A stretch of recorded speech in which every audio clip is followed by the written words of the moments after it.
잘키우제 TV에 오신 전국의 학부모 여러분 안녕하십니까? 오늘이 2021년 12월 11일 토요일 밤입니다.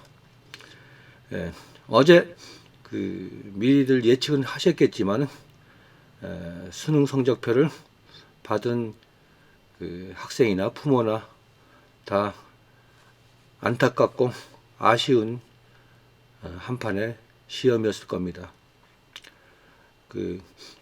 매년 겪어오지만요, 전체적으로 아이들이 시험을 치르는 수준은 저는 쭉 실제 현장에서 보아왔거든요.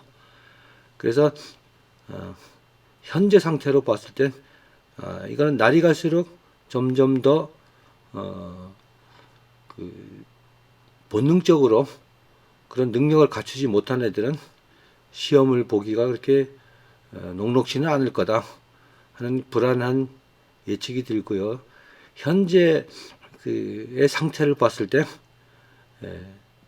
이 방송을 들으시는 미취학이나 초등학교 학부모님들은 잘 들으셔야 됩니다. 이 끝을 보면은 이 초등학교 미취학 상태에 있을 때 아이들을 어떻게 교육을 해야 되는가 답이 나오죠. 우리가 아이들 좋은 대학에 보내고 좋은 직장을 갖게 하는 일련의 교육 과정에서 부모님들은 막대한 비용을 들여서 공부를 시키고 신경을 쓰고 고민도 하고 해오는 게 너무도 고통스럽고 힘든 과정입니다. 예전에는 이게 뿌린 만큼 거둘 수가 있었는데요. 교과 과정을요. 지금은 다 뿌려도 그렇게 거둘 수가 없습니다. 제가 제목에 제3과목이라고 이렇게 정했는데요. 이제는 이게 진짜 필요하다 하고 절실히 이번 시험을 통해서 느꼈기 때문에 이런 말씀을 드리게 되었습니다. 아마 공부하는 모든 이렇게 설명이나 이런 데에서 이렇게 제3과목이니 하고 운운하는 사람은 거의 없을 거예요. 내 자식같이 키우다 보면은요, 안타까움 속에서 그 길을 찾게 됩니다. 그러다 보니까 제가 당당하게 말씀을 드릴 수 있는 거고요. 이번 수능을 과정을 보면은요, 6월 모평에서는 예년과 비슷한 난이도 정도로 이렇게 한번 치러봤습니다. 제가 늘 누누이 말씀을 드리지만은 평가원에서 아이들 시험을 잘 보라고 문제를 만드는 건 아닙니다. 6월, 9월 모평은요. 현재 6월, 9월 모평을 치르는 수능생의 상태를 점검하기 위해서 보는 거거든요. 무난히 난이도 조절을 해서 골고루 혜택을 주자. 아마 이런 뜻으로 문제를 만드는데요. 6월 모의고사는 그때 평가한 게 예년과 비슷하다 이런 평가가 나왔을 거예요. 그렇게 봤더니 아이들이 예년과 무난 예년과 비슷했다 이런 평가는 나왔지만 점수는 뚝 떨어져 있었습니다. 그러면 평가원의 고민은 뭐예요? 한번 쉽게 한번 출제를 해보자. 이때는 어떤 상태가 되느냐? 9월을 쉽게 냈습니다. 제가 20여 년 동안 이 수능을 지도를 하면서요, 매년 이렇게 시작하기 전에 난이도를 예측을 해왔는데요, 올해 처음으로 난이도 예측이 실패를 했어요. 결론적으로는 실패를 했지만요, 자화자찬이 아니라 제 기준으로 봤을 때는 맞았다 하는 결론에 도달했습니다. 그러면 왜 그런 얘기가 나오냐 설명을 드릴게요. 평가원에서 출제를 하는 게 그 많은 300명이라는 공식적인 인원이 동원돼서 2달 이상 합숙을 하면서 문제를 만들어도 지금 문제가 잘못됐니 이런 문제가 이제 나오잖아요. 그리고 생물 문제가 어떻게 됐니 그렇지만 정상적인 우리가 전문적으로 파고들지 않더라도 정상적인 이렇게 사고로 이렇게 문제를 풀었으면 답이 나왔는데요. 굳이 깊게 파고들다면 든다면은 문제가 있을 수도 있어요. 그렇지만 우리의 목적은 아이들의 수학 능력을 평가하는 거기 때문에 저는 전적으로 문제가 잘못됐다고 판단하지는 않습니다. 그래서 9월 달에 좀 쉽게 냈더니 이거 만점자가 속출했네요. 아이들은요, 이번 6월 달에서부터 2달 뒤에, 3개월 뒤에 애들이 공부를 많이 한 상태에서 이렇게 문제가 쉽게 출제가 됐으니까 쉽다는 것보다도 내 실력이 이렇게 올랐구나 하고 착각을 하게 된 겁니다. 그렇지만 평가원에서는 난이도를 조금 조절해보자 한 게 이게 쉬운 일이 아니기 때문에요. 조금 어려워졌어요. 그게 거의 6월달 수준이라고 저는 봅니다. 이렇게 봤을 때 제대로 공부한 애들은 그렇게 어려운 문제는 아니었어요. 뭐 한간에는 불수능이니 어쩌고 이런 얘기가 나오지만은요. 왜 이런 사태가 벌어졌느냐, 불수능이라고 생각을 해보세요. 예년보다 국어 첫 시간에 문제가 좀 까탈스럽게 난 건 사실이에요.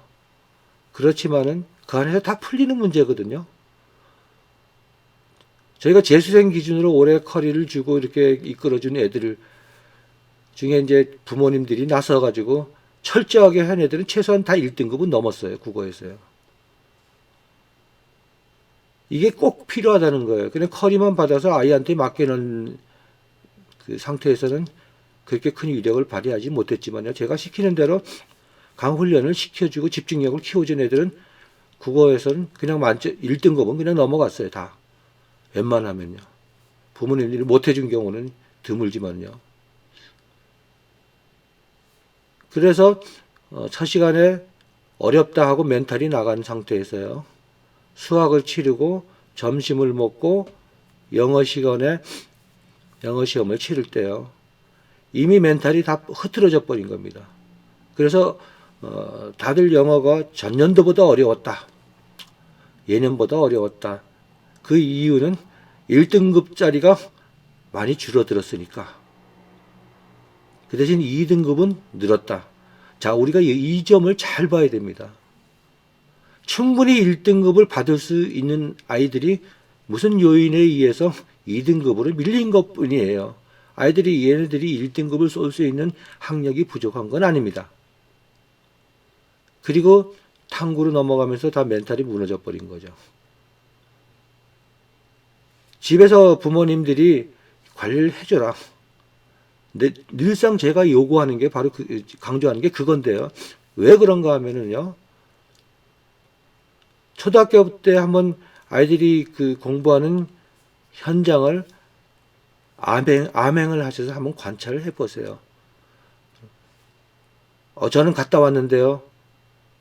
학교에서 뭐 연구소 발표회 뭐 이런 거겠죠. 그러나 조용히 한번 지나가는 길에 복도를 한번 지나가 보세요. 부모님들이 받았던 초등학교의 분위기와는 다릅니다. 일부에서는 뭐 민주적이고 열린 공간이고 뭐 이럴지는 모르겠으나요. 아이들이 수업 시간 40분을 집중을 못합니다. 좋게 말해서 아주 자유스러운 분위기에서 공부를 해서 한두 사람이 집중을 하든 수업은 진행이 되고요. 아이들끼리 서로 의견을 나눕니다. 이게요, 초등학교 때부터 계속 누적이 되어 옵니다. 그래서 고등학교 갔을 때는요, 어떤 문제를 풀어도 영혼을 바쳐서 최선을 다해서 푸는 능력이 없어요. 아니라고 부정하실지 몰라도요, 이거는요, 아이들이 문제를 풀어도 이걸 꼭 맞춰야 되겠다 하는 집념이 없다는 그걸 몰라요. 해보면. 그냥 문제니까 풀지 뭐 하는 게 은연중에 몸에 배어 있기 때문에요. 꼼꼼히 따져볼 생각을 안 합니다. 그러면 수능에서 올 1등급이 나오고 거의 만점이 나온 애들은 어떤 애들이냐? 우리가 유전적인 요인을 제가 말씀을 드리지 않을 수가 없는 게요. 타고나면서 그런 아이들이 있어요. 있고 여러 가지 조건이 맞아서 거기까지 온 애들은요. 그렇게 이번 수능 어렵지 않게 자기 실력 배운 대로 최대한 발휘를 했어요. 제가 볼 때는 참 좋은 수능인데요. 대부분의 아이들이 긴 기간 동안에 공부를 하느라고 고생했던 걸 이렇게 허망하게 제 보이지 않는 세 번째 과목, 집중력이라는 아이들이 집착을 한다는 거예요. 다른 데는 집착을 해요. 공부에는 집착을 안 하는. 제가 이런 말씀 드리긴 참 그런데요. 옛날에는요. 한 문제 틀릴 때마다 체벌이 있었어요. 요즘 학교에서 체벌 안 하잖아요. 어떤 문제를 틀려도요. 또 풀면 되지 뭐 이거예요. 다음에 맞추면 되지 뭐. 별 감흥이 없어요. 누가 틀렸다고 점수 나쁘다고 뭐라 그러는 사람도 없고요. 이게 계속 이어져 온 거예요. 좀 이해하기 좀 어려우실 수도 있겠지만요. 이렇게 붕 떠 있는 상태. 이거를 깨주는 사람이 누구냐? 이거는 사교육이나 공교육에도 없습니다. 부모님이 초등학교 때부터 잘 훈련을 시켜줘야 돼요. 이 과목을 전체를 아우르는 과목이 있다면 국어고요. 국어서부터 부모님이 직접 개입을 하지 않을 수 없는 현재의 상황. 이게 제 3과목입니다.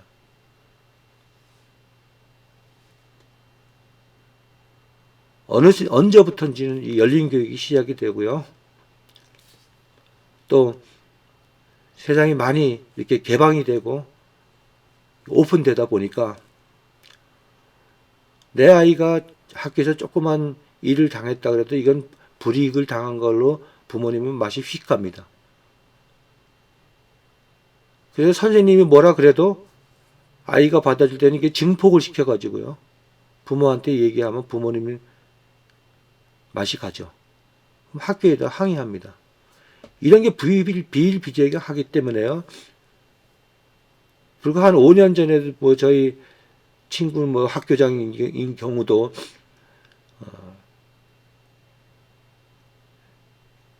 초임 발령을 받아가지고 오는 선생님들이 교장실을 불러서 제 첫마디로 하는 게 다툼이 생기지 않게 해라.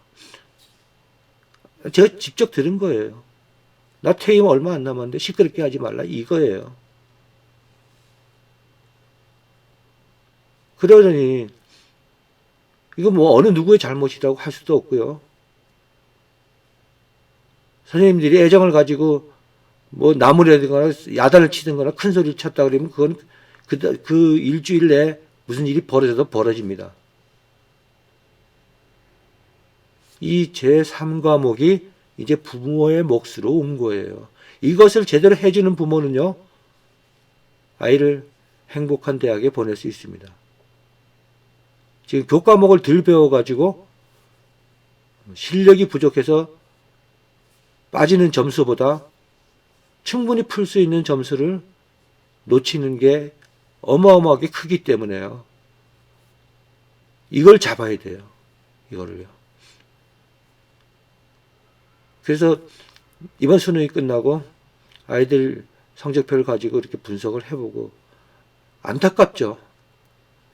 안타깝습니다.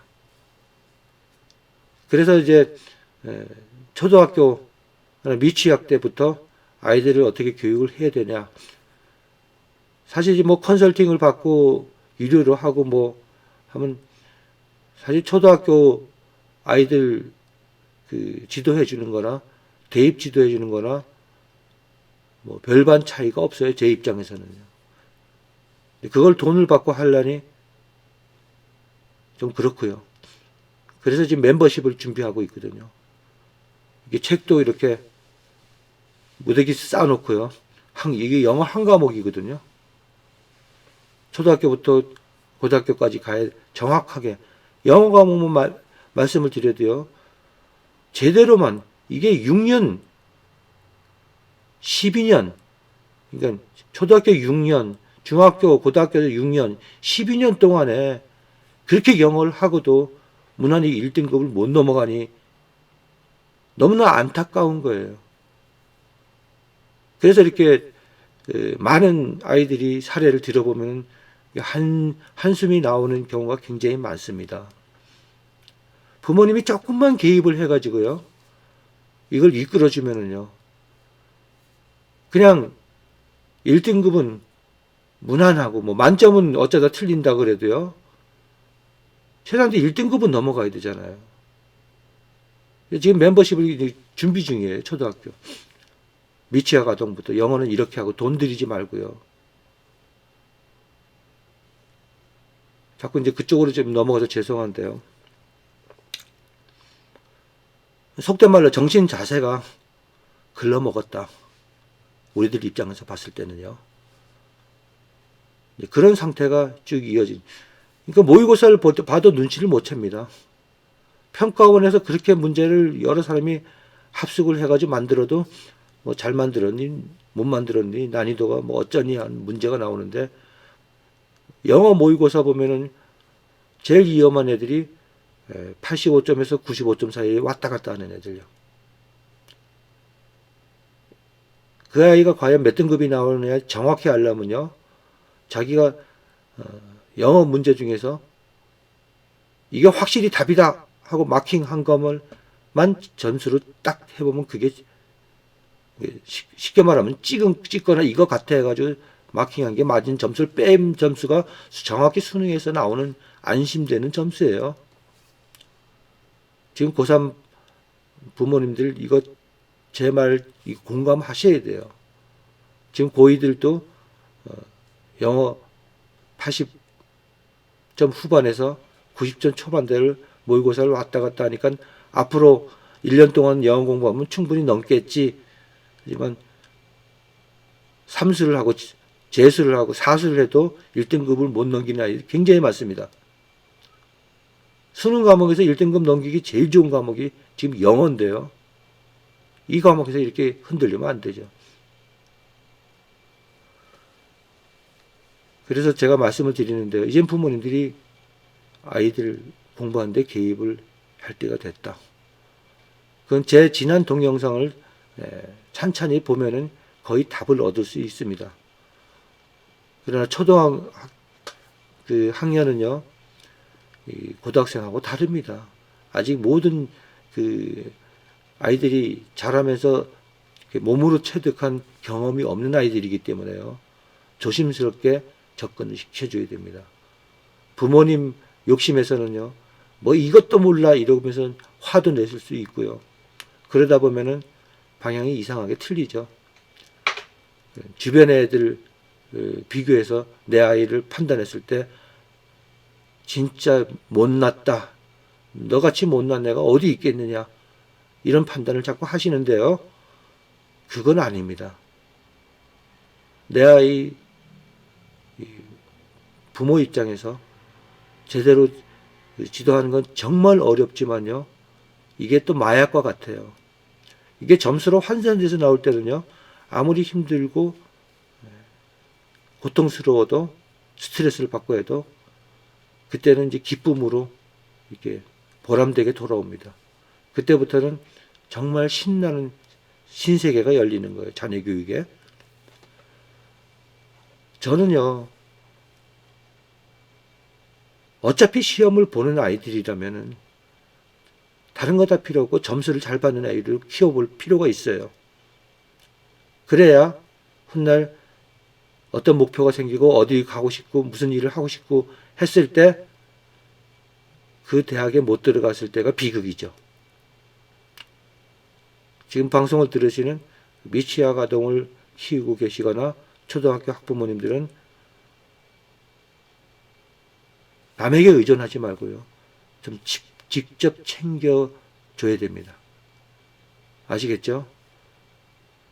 이번 수능, 남들은 불수능이니 그런데 어떤 통계를 가지고 그걸 판단하지 말고요, 왜 이런 일이 벌어졌냐를 가지고 판단하면요, 결코 불수능이 아니었다. 제대로 공부한 애들은 에게는 거의 물에 가까운 수능이었다. 그리고 지가 공부한 만큼 보상을 받을 수 있는 아주 좋은 수능이었다. 이렇게 판단을 하고 계실 거예요. 물론 그런 점수를 못 받으신 부모는 제 말씀에 화가 나시겠지만은 결과가 그런 걸 어떻게 합니까? 그래서 이제 수능을 준비하시거나 또 다음 수능을 준비하시는 고3들은 제가 하는 얘기에 귀를 기울여서요. 과연 성공을 할 수 있을까? 무엇을 개선해야 될까? 좋은 학원에 가서 할까? 여러 가지 길이 있죠. 새로운 장소, 다양한 방법으로 또 벌어질 실패는 생각하면 안 됩니다. 생각을 안 하게 되죠. 부모님 입장에서 제가 설명을 드리자면요. 어떤 선거를 무슨 지방선거를 나가도 선생님 학부모님들이 이렇게 지금 보셨을 때 10명이 나왔으면 저 사람 안 될 거 뻔히 알아요. 그렇지만 그 사람은 나갑니다. 어떤 사업을 해도요. 처음부터 망할 거라는 그런 걱정이나 우려는 안 하고 하면 다 될 것 같이 판단을 하게 됩니다. 그렇지만 저같이 경험이 좀 있는 사람들은요. 먼 데서 봤을 때 저건 아니야. 눈에 보이는 거거든요. 또 새로운 준비를 하시더라도 안 될 경우를 생각을 하셔야 돼요. 그 안 될 경우에 제3과목을 집어넣어서 판단하시기 바랍니다. 제 영상 끝까지 들어주셔서 대단히 감사합니다.